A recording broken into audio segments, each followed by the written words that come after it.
মুখবধিৰ মহিলাৰে কুকাণ্ড কৰি আৰক্ষীৰ জালত পৰিছে ৰাহুল টংলা নামৰ এজন যুৱক।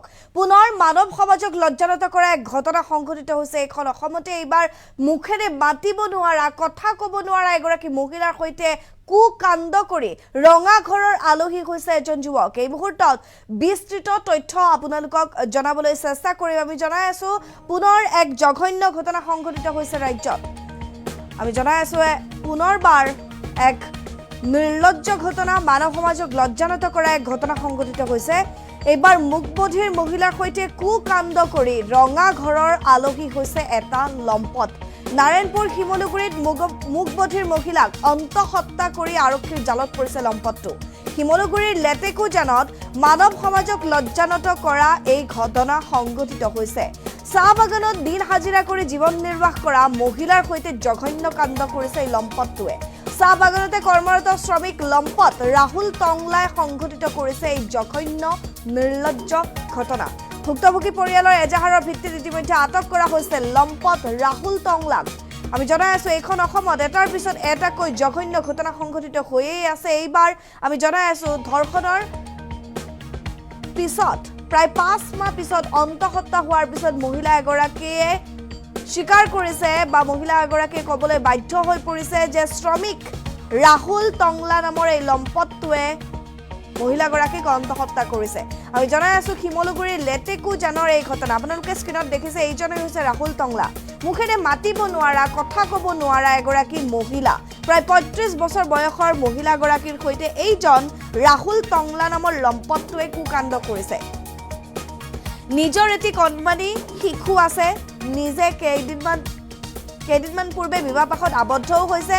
তাৰ পিছতে এই ৰাহুল টংলা নামৰ যুৱকজনে মুখেৰে মাতিব নোৱাৰা, কথা ক'ব নোৱাৰা, দিন হাজিৰা কৰি বাগিচাত কাম কৰি দিন হাজিৰা কৰি কিবাকে জীৱন নিৰ্বাহ কৰি থকা মহিলাগৰাকীৰ সৈতে কুকাণ্ড কৰিছিল। মুখেৰে মাতিব নোৱাৰা, কথা ক'ব নোৱাৰা মহিলাগৰাকীয়ে ভয়তে কাকো এই কথা অৱগত কৰাও নাছিল। কিন্তু পৰিয়ালৰ লোকে দিন বাগৰি যোৱাৰ পিছত শাৰীৰিক কিছু পৰিৱৰ্তন দেখিয়ে অনুমান কৰিছিল যে মহিলাগৰাকী অন্তঃহত্যা। তাৰপিছত লৈ গৈছিল হস্পিটেললৈ, আল্ট্ৰাচাউণ্ড কৰোৱা হৈছিল। তাৰপিছত পোহৰলৈ আহিছিল যে মহিলাগৰাকী অন্তঃহত্যা। আৰু অৱশেষত মহিলাগৰাকীৰ নিৰ্দেশ মৰ্মে ৰাহুল টংলা নামৰ যুৱকজনৰ ওপৰত সন্দেহৰ চকু পৰিছিল পৰিয়ালৰ। আৰু পৰিয়ালে সোধপোছ কৰাত, ভুক্তভোগী পৰিয়ালটোৱে সোধপোছ কৰাত ৰাহুল টংলা নামৰ যুৱকজনে স্বীকাৰো কৰিছিল এই কথা।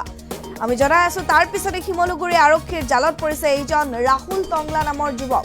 আমি জনাই আছো পুনৰ জঘন্য ঘটনা সংঘটিত হৈছে ৰাজ্যত। এইবাৰ চাহ বাগিচাত দিন হাজিৰা কৰি খোৱা এগৰাকী মহিলা, মুখবধিৰ মহিলা এইবাৰ কুকাণ্ডৰ বলি হৈছে ৰাহুল টংলা নামৰ এই লম্পটটোৰ। মন্তব্য আছে আমাৰ হাতত, আগবঢ়াইছো।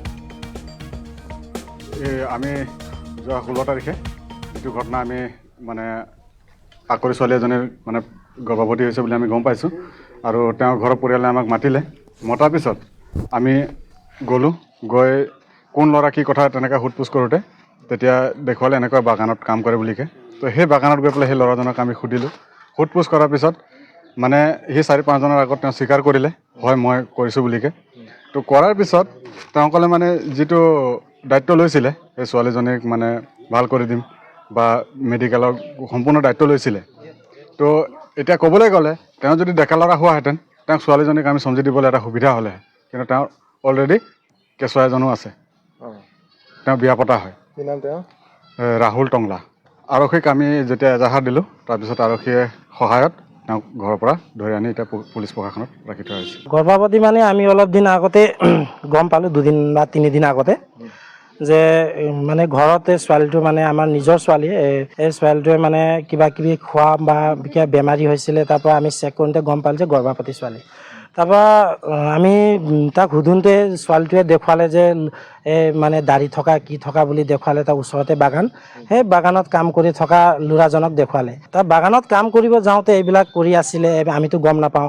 তেতিয়া আমি তাক সোধপোছ কৰোঁতে ল'ৰাও হয় কাঢ়িলে যে হয় মই এইবিলাক গলতি কৰিলোঁ, মোক মাফ কৰি দিয়ক, কিবা এটা ভুল হৈছে, মই শুধৰণি কৰিম বুলি সি ভৰি ধৰি ক্ষমা খুজিলে। তাৰপৰা আমি মানে হৈ যোৱাটো হয়তো আৰু কিবা এটা মানে মেডিকেল কৰিব সি ৰিক্স ল'ব দায়িত্ব ল'ব এইবিলাক কৈ আছিলে। তাৰপৰা আমি মালিকক ৰাখি কিনে মানে মালিকে ক'লে যে হ'ব এই আমাৰ কাম কৰা ল'ৰাজন মই দায়িত্ব লৈ ল'ম চব গোটেইখিনি যে এইজনে মেডিকেল চেডিকেল কিবা কিবি মুঠতে ভাল সুস্থ হোৱালৈকে আমি চাই চিন্তি কৰিম আৰু যদি কিবা এটা হয় আমি ৰিক্স ল'ম বুলি কৈ কিনে এতিয়া আমি চাইছোঁ যে সিহঁতি বেক মাৰিলে মানে পিছত সিহঁতি কৈ আছে যে মোৰ নহয় কিবা কিবি আমুক তামুক গাই কিনে মালিকৰ কিবা এটা মানে সহায় লৈ কিনে না কি হৈ কিনে এইবিলাক গাই কিনে সি বেক মাৰি আছে। আমি